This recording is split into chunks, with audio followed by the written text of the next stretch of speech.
अगर इस टाइप के पेपर्स को विदाउट फेयर आसानी से कर पा रहे हो तो तुम जस्ट नीट का जो रियल पेपर होगा वो जस्ट तुम्हारे लिए एक प्रैक्टिस सेशन होगा, आई प्रॉमिस। क्यों? क्योंकि भाई जिस लेवल का इन्होंने पेपर बनाया है, it's not too hard to attempt, it's not too easy to attempt. Okay भाई, अगर मैं सही बताऊँ तुम लोगों को तो नीट का जो पैटर्न था ना पूरा 2025, उससे काफ़ी सिमिलरली इन्होंने ये वाला पेपर बनाने की कोशिश की है। ओके सो अगर इतना ज़्यादा तो इसमें है नहीं चैप्टर्स वगैरह, बट जितना भी इन्होंने डाला है कंटेंट इट्स प्योर रिलेवेंट। और इन्होंने अगर मैं तुमको क्वेश्चन दिखाऊँ this diagram based assertion reason win in physics में काफ़ी सारा इन्होंने डीप कंसेप्चुअल क्वेश्चन पूछे हैं। ऐसा नहीं पूछा है कि शैलो लर्निंग वाला कि देख के जस्ट टिक कर दिया। Even if you can see भाई एक एक सेल्स भाई, कॉन्ट्रैक्टेबल सेल्स, ये एडजेसेंट न्यूरॉन अदर भाई, what the hell is this भाई।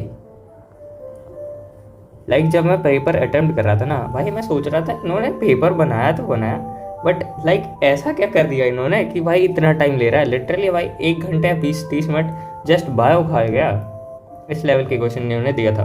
ओके और अगर मैं केमिस्ट्री की बात करता हूँ, केमिस्ट्री में रिडॉक्स एंड मोल था तो उसमें कुछ ऐसा हवा सा कुछ आया नहीं। और बाकी अगर मैं तुम्हें PW के ITS के बारे में बताऊँ तो ये काफ़ी ज़्यादा अच्छा है। क्यों? क्योंकि अभी जो मैंने ये पेपर दिया था अपने कोचिंग में, ये जब मैं अभी बता रहा हूँ ना कि प्रैक्टिस मैंने कैसे की एंड ऑल, इससे काफ़ी अच्छा था। अगर मैं टेस्ट के लेवल की बात करता हूँ, ठीक है ना, केमिस्ट्री का काफ़ी इजी था, क्विक साइड टाइप सा हो गया था, 20-30 मिनट में पूरा खत्म हो गया था। क्योंकि रिडॉक्स में क्या ही रहता है, बैलेंसिंग एंड ऑल, और मोल में भी बस थोड़ी बहुत कैलकुलेशन एंड फॉर्मूला।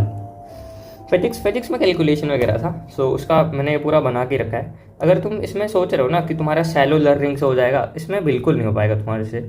कि अगर ऊपर का पढ़ लिया, फॉर्मूला देख लिया और अप्लाई कर दिए, भाई वो क्लिक ही नहीं करेगा। तू कितना बार भी रिवाइज कर ले, कितना भी कैलकुलेशन कर ले, जब तक क्वेश्चन प्रैक्टिस तेरी नहीं है। सो अब होता क्या है कि इस टाइप के पेपर तू देगा तो सबसे पहले तो तेरा क्या होगा कि अप्रोच कैसे बनानी है अपने अटेम्प्ट करने की, वो सब बनेगा तेरा। और टाइम कैसे मैनेज करने, बिकॉज अभी मैंने बताया ना जैसे कि 1 घंटे से 20 मिनट 30 मिनट तेरे को लग जाएगा किसमें, कि दोनों का बायोलॉजी बस करने में, बॉटनी एंड जूलॉजी, उसमें तेरे को प्रेजेंट हैंडल करना आएगा।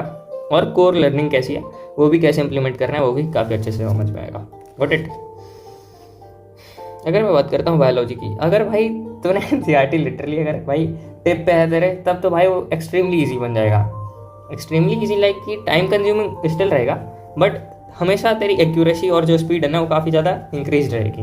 क्यों? क्योंकि एक ही वर्ड वो बस चेंज करेगा। ओके और तूने जैसे ही वो देख लिया तेरा पूरा क्वेश्चन क्रैक हो जाता है। सो अगर तेरे से NCERT के हर एक वर्ड आ रहा है, एवरी वर्ड, और उसका पीछे का सिग्निफिकेंस क्या है थोड़ा सा एक्स्ट्रा, क्योंकि इन्होंने ऐसा नहीं किया कि जस्ट NCERT की लाइन चिपका दी, दैट्स इट। इन्होंने क्या किया कि NCERT की लाइन और उसके पीछे का पॉसिबल रीज़न या फिर उसका थोड़ा सा आगे का पूछ लिया, ऐसा करके इन्होंने इस बार किया है। ओके सो एक्सट्रीमली हार्ड है अगर NCERT पे मास्टरी नहीं है तुम्हारी, और एक्सट्रीमली ईजी है अगर तुमसे NCERT बनता है। सो मेरा व्यू क्या है, बेसिकली जो टाइप पेपर है इसको पेशेंट की तरह हैंडल करना। Imagine yourself you are treating a patient in your operation theatre. Okay so सबसे पहले तो तेरे को एक्यूरेटली अपना देना पड़ेगा रिस्पॉन्स, ठीक है, और काफ़ी ज़्यादा क्विक रिस्पॉन्स होना चाहिए। अगर भाई उसका ज़्यादा से ज़्यादा ब्लड लॉस हो रहा है तो तेरे पास काफ़ी कम टाइम रहेगा, और यहाँ पे blood loss equals to your time loss. Okay so तेरी ऑब्जर्वेशन स्किल्स काफ़ी अच्छी होनी चाहिए, और तू काफ़ी ज़्यादा अटेम्प्ट इतने कर लो भाई तुम कि तुम्हें ऐसा पैनिक नहीं हो इन मेन टाइम। सो हर एक जो तू IITS दे रहे हैं ना, ऐसा नहीं है कि अगर तेरे नंबर ड्रॉप हो रहे हैं या फिर ऐसा कुछ हो रहा है इन एग्जाम्स में, तो ऐसा नहीं मानना है कि भाई अब तो हो ही नहीं रहा कुछ ये हो, ठीक है।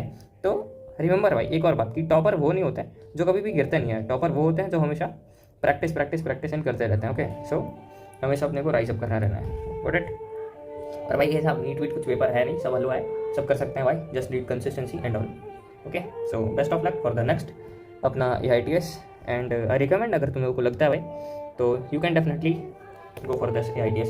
Okay rank booster and all in PW अच्छा है।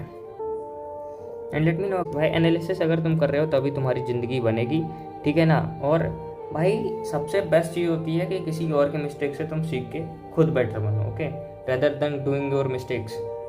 ओके अगर तुम्हारी वही मिस्टेक रिपीट हो रही है बार बार तो फिर तुम्हें इस पर बहुत ज़्यादा ध्यान देने की ज़रूरत है। या फिर तुम्हारे जो बच्चे होते हैं ना कि कॉन्स्टेंट मार्क इंक्रीज नहीं हो रहे, क्यों नहीं हो रहे? क्योंकि एनालिसिस नहीं है। तुम्हारा चैप्टर वीक नहीं होता कभी। ओके तुम्हारे टॉपिक्स वीक हो सकते हैं। ओके टॉपिक वाइज उसको सेपरेट करो और फिर उसको अटेम्प्ट करो। Got it.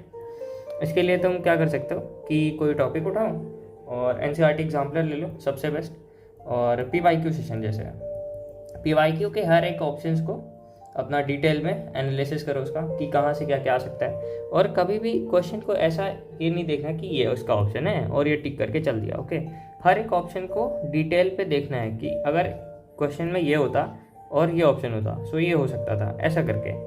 ठीक है, so self framing question and self answering वाली अगर तुम चीज़ डेवलप कर लेते हो so definitely you can S your exam very best and become a ranker.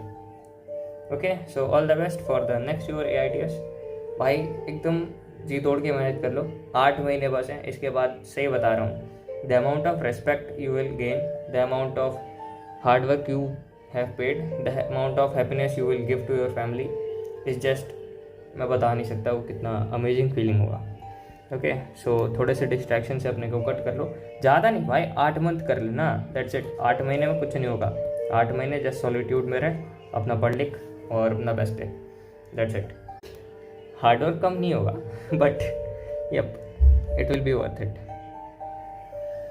और ये बहुत नोबल प्रोफेशन है, जिसके पास एबिलिटी होगी वही जाएगा, रिमेंबर। सो अपने आप को उतना काबिल बनाओ कि तुम सबको बीट कर सको, एंड रिमेंबर तुम रैंकर हो, so never feel your self कि तुम्हारा ये नहीं हुआ ये नहीं हुआ। ओके, ऑलवेज थिंक इसको मैं और कैसे बेटर कर सकता हूँ, ऑलवेज थिंक एज अपॉर्चुनिटी, अच्छा ये ऐसे हुआ तो मैं इसको और कैसे सॉल्व कर सकता हूँ। ओके, करो मजे करो और पढ़ते हैं भाई साथ में।